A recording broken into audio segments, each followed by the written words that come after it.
Konrad Höfner, you have the stage. Hello, thank you very much for the introduction. I'm Konrad from IMISE and I will present RickView today. Some of you may already know it. It's a lightweight, standalone knowledge graph browser written in Rust.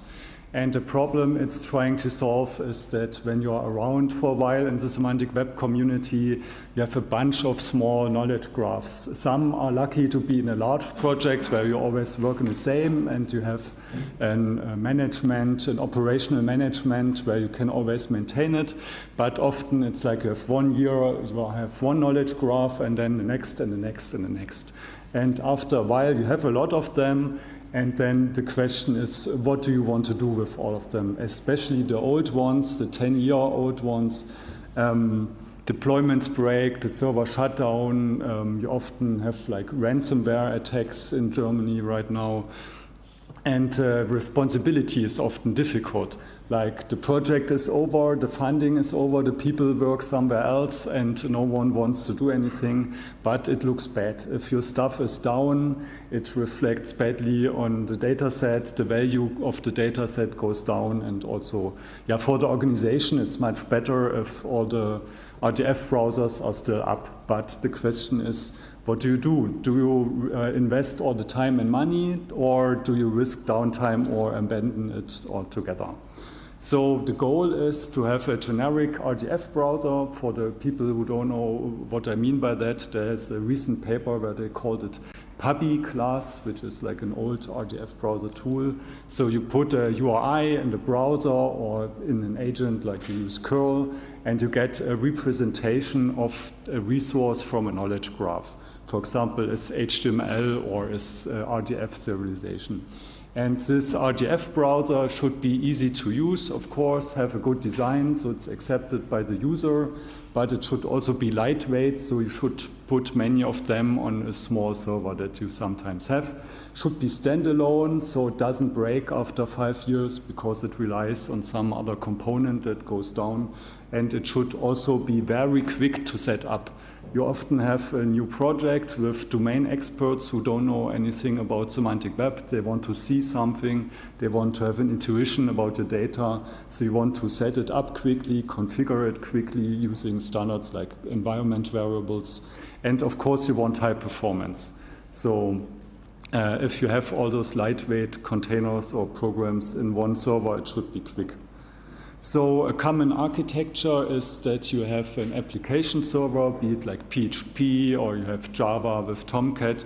Inside you have the RDF browser, and then you have the central component, the Sparkle endpoint, and you have users who use the Sparkle endpoint directly for Sparkle queries, but it's also used by the RDF browser. And then you have the human and machine users which access your RDF browser. So an example which we used is LSWT. It looks really good. The users love the design and the usability.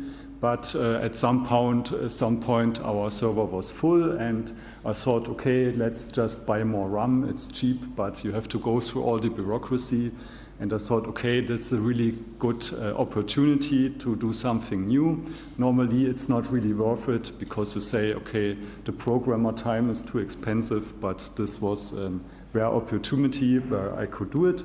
And this LSWT looks good, but if we dive a bit deeper, for example, here into Chrome in the network tab, we see it has a bunch of requests, like 21 in this case. And you have all the static resources, you have the HTML, CSS, JavaScript, font, and so on. But the biggest problem is if you see, I don't know if I have a laser pointer here, yes. Here it says content load after 100 milliseconds, but this is a bit of a misnomer because the actual content is just loaded here, triggered by JavaScript from the server component. So here you just have the template and then you load in the data. So you may say, okay, what does it matter, 300 milliseconds, it's not a big deal. But this is just a really small knowledge base. It's just a bit over 2 megabytes of total, and it's really heavyweight. So you have 500 megabytes of RAM or more just for the LSWT, and the Sparkle endpoint, okay, you can say we have it anyways, depending on if you want to have this or not. But it's a bit out of relation. to this. And even if you cache it, you can see here a bunch of 3 or 4 status codes. This means you just send the header and the server says, no, it hasn't changed, okay. You don't need to send the content again. But you still have the round trip, you still have the lag, even though some of it is in parallel. And of course, you still have the same RAM consumption of the server. So, okay, how can we make it better? Well, first, just keep the stuff that already works. Yeah? We don't have so much time. The users like LSWT, it has an open license, so we just steal the design and it looks exactly the same. In fact, I just told no one for a month that I changed the program and no one noticed. And, but the architecture is totally different. So the idea is, instead of having an application server with the RDF browser in it, we flip it. And you may think, okay, that's a bit backward and stupid, but it has a few advantages.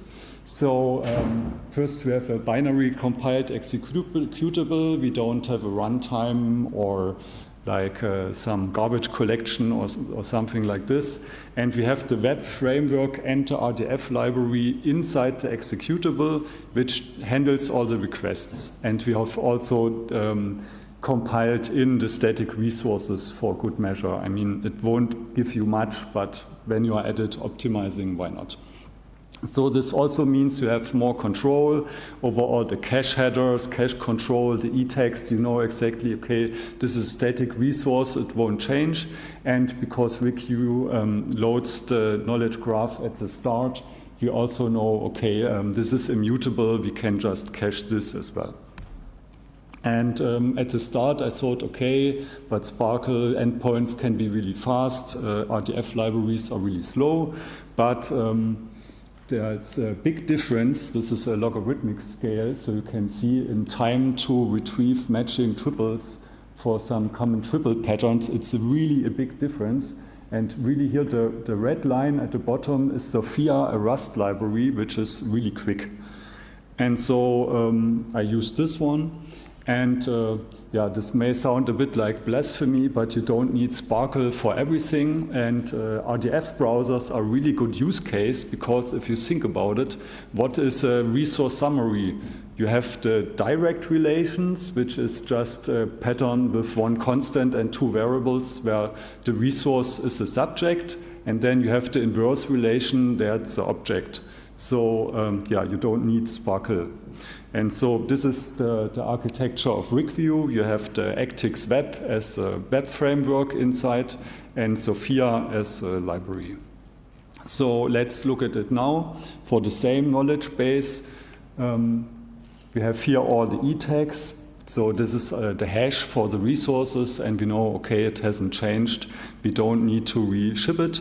And where before you had here the 21 requests, now you have only 6, because we optimized this as well. And now you have around 100 milliseconds. It says here 140, but it loads the font at the end, and it's displaying before. But even better, if it's cached, you can see before in the lot view you had all the 304s. So you go to the server and ask, oh, do you have anything new? And the server says, no, you still have the round trip. Here it's all in the browser cache. It doesn't even try to ask. So the cache headers are just set as immutable to never expire. And you may think, okay, now the problem is if I update RickView and my static resources change, I get an outdated resource, but there's a common trick nowadays. If you just attach the hash value at the end of the resource, like here, then the hash will change. And so you just have the one round trip for the HTML document itself. Of course, you can restart the RickView instance, and you cannot control the URI, because that's what the user types in. So in this case, in a cached case, you have 161 bytes and 32 milliseconds on a slow server.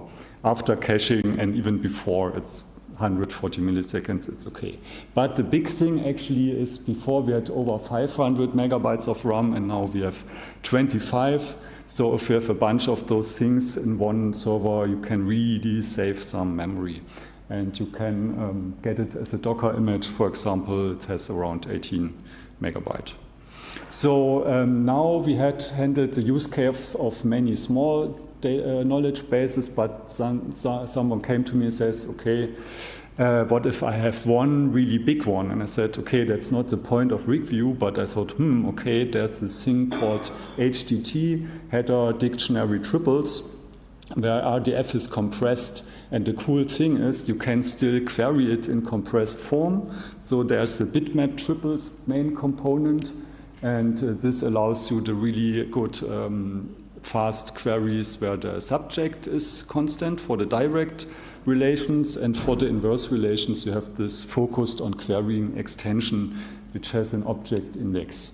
So the problem was then there was no library for HDT in Rust, so we made this one as well. This was actually more work than RickView itself, but at the end we could publish it, and it was really cool to have this now. And now this shows you linked spending, which we did quite a while ago, but it was really slow and always crashed and timed out because it had like 28 gigabytes of uncompressed RDF and triples. But with using HDT, this new setup, it's really stable, and you have like around 200 milliseconds in the non-cached case, and 14 in the cached case. You see it's a bit faster server. So okay, we don't have so much time, so thank you very much. You can try it out, for example, with Docker Compose. You can send me an issue or a pull request, and I'm happy to answer questions. Yeah. Thank you, Mr. Höfner. So we have time for one question from the audience. Does anybody have a question? Yes.